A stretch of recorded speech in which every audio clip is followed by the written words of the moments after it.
ሰላም ጤና ይስጥልን። ይህ የቂርቆስ ክፍለ ከተማ ኮሚኒኬሽን ድምፅ ነው። ፈርጥ የተሰኘው ዝግጅታችን አሁን ይቀርባል።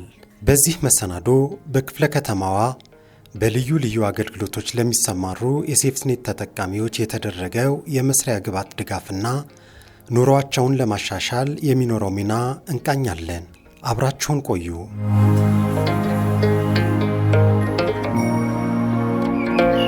የቂርቆስ ክፍለ ከተማ አካባቢ ጥበቃ ጽሕፈት ቤትና የሥራና ክህሎት ጽሕፈት ቤት በጋራ በመሆን በክፍለ ከተማዋ በሴፍትኔት ፕሮግራም ስር ተደራጅተው በቡና ጠጡ፣ በእንጀራ መጋገርና በተለያዩ የሥራ ዘርፎች ላይ ለተሰማሩ ጠንካራ እናቶች፣ ሴቶችና ወጣቶች ዘመናዊ የኤሌክትሪክ ምጣድ፣ የሻይ ቡና ስቶቭ፣ የምግብ ማብሰያ ምድጃ እንዲሁም የከሰል ምድጃ ቁሳቁሶች ድጋፍ አድርገዋል። አሳፋሪ ተግባር የሆነው ልመናና ተረጂነትን በሥራ ለማሸነፍ መንግሥት እንደ አቅጣጫ ይዞ እየተገበረው ያለው ሰፊ የሥራ ዕድል በመፍጠር ሰርተው መኖር ለሚችሉ ወገኖች መንግሥታዊና መንግሥታዊ ያልሆኑ ድርጅቶች በማስተባበር የኑሮ ሁኔታ የሚያሻሽሉና የህብረተሰቡ ኢኮኖሚ ከፍ የሚያደርጉ ቴክኖሎጂዎች እያቀረበ ቆይቷል። እዚህም እንደ የጀርመን ተራድኦ ድርጅትና የመሳሰሉትን በማስተባበር በሴፍቲኔት ተጠቃሚ ለነበሩ ወገኖች ራሳቸውን እንዲችሉ በማድረግ ሰብአዊነትን የሚደግፍ ተግባር ተከናውነዋል።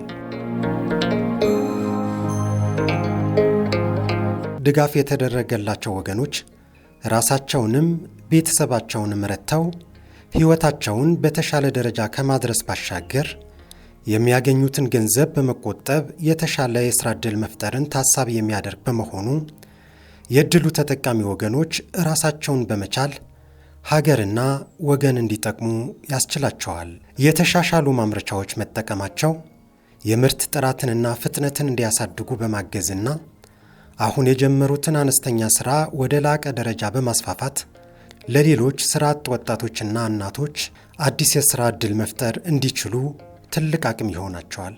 የኤሌክትሪክ ምጣዶቹና ስቶቮቹ የኃይል ብክነትና ወጪን በከፍተኛ ሁኔታ የሚቀንሱ በመሆናቸው ለንግድ ሥራው የሚወጣውን ወጪ በመቀነስ ለተጨማሪ ካፒታል ማሳደጊያነት እንዲውል፣ በአንጻሩም የአካባቢ ብክለትን በከፍተኛ ሁኔታ ይከላከላሉ። ጭስ አልባና ለአጠቃቀም ምቹ የሆኑት እነዚህ ቴክኖሎጂዎች እናቶችና ወጣቶች ረጅም ሰዓት በሥራ ቦታቸው ሲቆዩ ከጭስና ተያያዥ የጤና እክሎች ተጠብቀው በሙሉ ጤንነትና ተነሳሽነት ሥራቸውን እንዲያከናውኑ ያግዛቸዋል። የድጋፉ ተጠቃሚ የሆኑ እናቶችና ወጣቶች በተደረገላቸው ድጋፍ የተሰማቸውን ጥልቅ ደስታና እርካታ ገልጸዋል። የነበረባቸው የኑሮ ጫና ከመቀነስና የጀመሩት ሥራ እንዲያስፋፉ የዚህ ድጋፍ ሚና እንዲህ ይገልጹታል። ስሜ አለምጻ ይባላለሁኝ። ወረዳ 10 ነኝ። እኔ እስካሁን አምባሻ ነው የምጋገረው። ተጨማሪ ግን አሁን እንጀራ ለመጋገር ሀሳብ አለኝ። አምባሻ ጋግርሽ እንጀራ ስትጋግሪበት አይመችም ነበርና አሁን ተጨማሪ ሰራተኛም ራሱ ተጨማሪ ሰራተኛም ቀጥሬ በሰፊውን እንጀራ ማከፋፈል ነው የምፈልገውና ባስፈለገኝ ሰዓት ስለደረሰ በጣም ደስ ብሎኛል። የእውነቴን ነው የምልሽ፣ ዝም ብሎ የውሸት ሳይሆን አጋጣሚ አመቻችቼ በቃ የሆነ እቁብ ገብቼ ምናምን እያልኩ ነበር የእንጀራ ምጣዱን ለመግዛትና እንደዛ ባሰብኩበት ሰዓት ይሄንን መድረሱ በምንም ታምር አላሰብኩትም። የእውነት ነው። በግሌ ነበር ቤት ስሰራ ነበር። የልጅ እናት ነኝ። ተጨማሪ የግድ በቃ ልጄን ደግሞ ገና አንደኛ ክፍል ገና ትገባለች እና ተጨማሪ ስራ መስራት አለብኝ ብዬ ባመንኩበት ሰዓት ይሄን ተጨማሪ ድጋፍ መደረጉ ለኔ በጣም በቃ ከምገልጸው በላይ ነው። ምክንያቱም አምባሻውንም እንጀራውንም ሁለቱንም አቅሜ ትንሽ እንትን ስለማይል በደንብ አጠናክሬ የበለጠ ገቢ ለማግኘት ሀሳብ አለኝና በጣም ደስ ብሎኛል። ስለ እውነቱ ከሆነ ለሰጪው ይስጠው፣ የበለጠውን ይስጥ። ለቀጣይም ተጨማሪም ህብረተሰብ እንደዚሁ የተቸገረ በችግር ላይ የነበረ ላለችው ሴትም በተለይ እኔ ሴትም ስለሆንኩኝ ላለችው ሴት እንደዚህ ድጋፍ ማድረጋቸው ይስጣቸው ነው የምለው። የበለጠውን ይስጣቸውና የበለጠውን የሚረዱበትን አይጡ። አሁን ይሄንን እድል ሲመጣ መጀመሪያ ስለ እውነቱ ከሆነ መስራት እየቻሉ አንፈልግም ያሉ ሴቶች አሉ።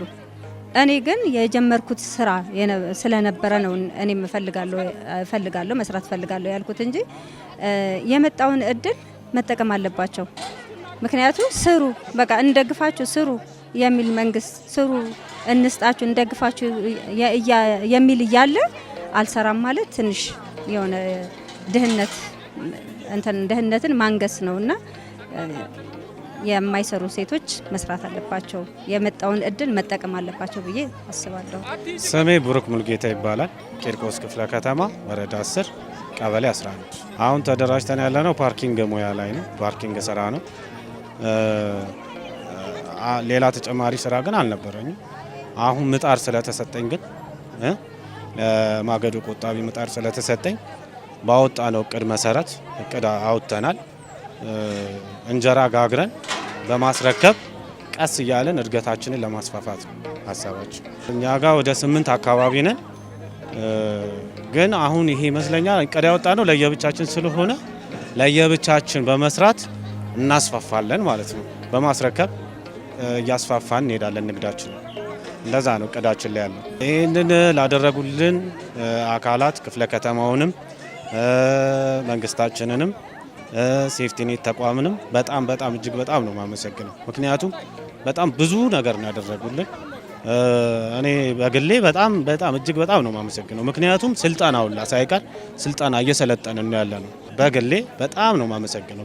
እጅግ በጣም አመሰግናለሁ። በየቤቱ አሁን ይሄ ድል ዝም ብሎ ነው ምናምን ብለው ተስፋ ቆርጠው የሚቀመጡት እነሱ ምን አለ መሰለሽ የሰው ወሬ በመስማት አንደኛ፣ ሁለተኛ ነገር ደግሞ ሞራል በማጣት ሰዎች አመራሮቹን ኮሚቴዎቹን ሄደው እኮ ይመለምሏቸዋል። ግን ደግሞ ቸልተኝነት አለ። የስራ ፍላጎት የላችሁ ገብቶሻል። ያ ነገር ወደ ኋላ ያስቀራቸዋል። የተወሰኑ ወጣቶች ደግሞ ተለውጠዋል። እነሱን በማየት እኔንም መውሰድ ይቻላል። እኛም በማየት ቢለወጡ እኔ ደስ ነው የሚል። ብዙ ጓደኞች አሉ በየቦታው ጫት የሚቀሙ አልባሌ ቦታ ላይ የሚታዩ ወጣቶች አሉ። ተለውጠው ባያቸው እኔም ደስ ነው የሚለኝ ገብቶሻል። አሁን እኔ ያለሁበት እርምጃ ገና ነው፣ ግን አሪፍ ላይ ነው። በቃ መንደርደሪያ ቦታ ላይ ነው። የሰው ልጅ ከተንደረደረ ደግሞ የማይደርስበት ቦታ ነው። መንደርደሪያውን እስኪያገኝ ድረስ መንደርደሪያ ካሌለው ሞራልም የለውም ተስፋም የለውም። አሁን ግን እግዚአብሔር ይመስገን። መዲና ሙዜ ይባላል። ሻይ ቡና ነው የምሰራው። ያው የቡና ስቶፍ ያው ለመውሰድ መጥቻለሁ። ያው ከከሰሉ ይሻለኛል። ይሄ ቀለል ያደርግልኛል፣ ስራዬን ያቃልልልኛል። ኤሌክትሪክ ስለሆነ እንዴት ከሰል ከማቀጣጠል ይሄን ትለኩሻለሽ፣ ስራሽን ታቀላጥፊያለሽ ማለት። በጧት ቁርሳው ለጉልበትም ከሰል ከማያያዝ እንዴት ቴጅና መለኮስ ነው። አሁን ከሰል ብትጂ እንጨት ፍለጋ ትሄጃለሽ። በዛ ላይ ክረምት ነው። ያን አስተዋጽኦ ያደርጋል። በጣም ነው የማመሰግነው። በጣም እውነት ለመግለጽ ቃላት ያንሰኛል።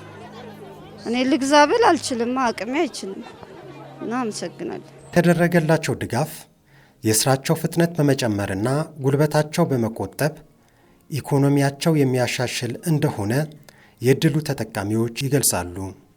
የተበረከተላቸው የመስሪያ ቁሳቁስ በግላቸው ለመግዛት አቅማቸው እንደማይፈቅድ ገልጸው ድጋፍ በማግኘታቸው ስራቸው ለማስፋፋት እንደሚረዳቸውም ያብራራሉ። የእድሉ ተጠቃሚዎች ስራ አጥተው በየቤታቸው የተቀመጡ ወገኖች ወጥተው መስራት እንዲችሉ እንደዚህ አይነቱ ድጋፍ አስፈላጊ መሆኑን በመግለጽ እድሉን አግኝተው መስራት የማይፈልጉ ወገኖችንም ይመክራሉ። ውድ ቤተሰቦቻችን፣ የዛሬው መሰናዶ በዚህ ያበቃል። አብራችሁን ስለቆያችሁ እናመሰግናለን። በቀጣይ መሰናዶ በቸር ያገናኘን። ሰላም።